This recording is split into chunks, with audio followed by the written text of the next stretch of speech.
महाशिवरात्रि व्रत में शिवरात्रि व्रत की कथा का पाठ करना बहुत ही शुभ फलदायी बताया गया है। शिव पुराण में भी इस व्रत की महिमा बताई गई है। शिव पुराण के अनुसार जाने अनजाने में भी जो मनुष्य और जीव महाशिवरात्रि का व्रत कर लेता है वह शिव कृपा का भागी बन जाता है और उससे यमराज के दूत भी दूर रहते हैं। इसलिए महाशिवरात्रि व्रत में शिव भक्तों को महाशिवरात्रि की इस कथा का पाठ जरूर करना चाहिए। चलिए महाशिवरात्रि व्रत की कथा शुरू करते हैं। पूर्व काल की बात है, चित्रभानु नामक एक शिकारी था।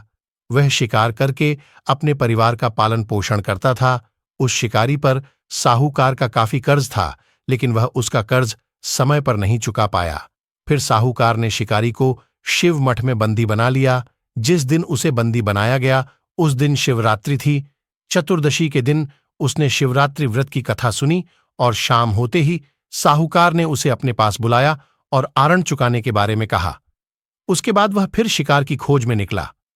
बंदी गृह में रहने के कारण वह बहुत भूखा था। शिकार की तलाश में वह बहुत दूर निकल आया। अंधेरा होने पर उसने जंगल में ही रात बिताने का फैसला किया और एक पेड़ पर चढ़ गया।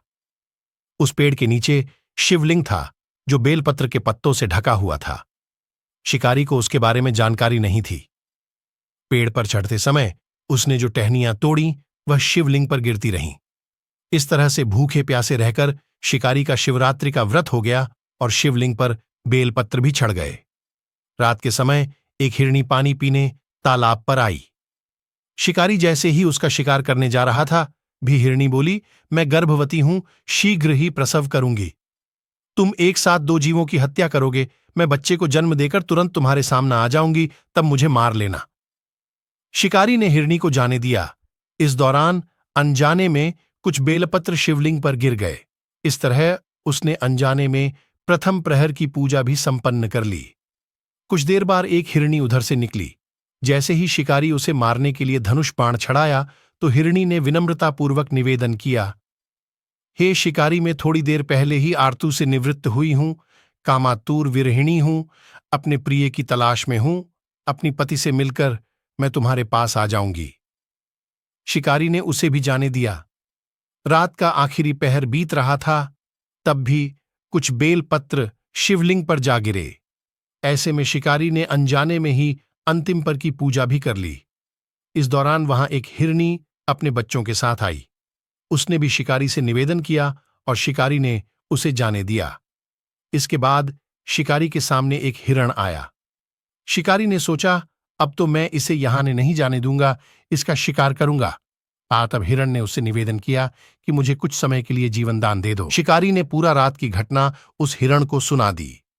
तब हिरण ने कहा कि जिस तरह से तीनों पत्नियां प्रतिज्ञाबद्ध होकर गई हैं, मेरी मृत्यु से अपने धर्म का पालन नहीं कर पाएंगी। जैसे तुमने उन्हें विश्वास पात्र मानकर छोड़ा है, मुझे भी जाने दो। मैं उन सबके साथ तुम्हारे सामने शीघ्र ही उपस्थित होता हूं। शिकारी ने उसे भी जाने दिया। इस तरह सुबह हो गई। उपवास, रात्रि जागरण और शिवलिंग पर बेलपत्र चढ़ाने से अनजान में ही शिवरात्रि की पूजा पूर्ण हो गई। लेकिन अनजाने में हुई पूजा का परिणाम उसे तत्काल मिला। थोड़ी देर बाद हिरण और उसका परिवार शिकारी के सामने आ गया। उन सभी को देखकर शिकारी को बहुत गिलानी हुई और उसने पूरे परिवार को जीवन दान दे दिया। अनजाने में शिवरात्रि व्रत का पालन करने पर भी शिकारी को मोक्ष की प्राप्ति हुई।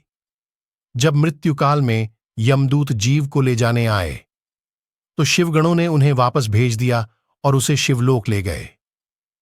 शिवजी की कृपा से चित्रभानु अपने पिछले जन्म को याद रख पाए, शिवरात्रि के महत्व को जानकर उसका अगले जन्म में भी पालन कर पाए। यदि आपको हमारे द्वारा दी गई जानकारी अच्छी लगी हो तो वीडियो को लाइक और चैनल को सब्सक्राइब करिए। धन्यवाद।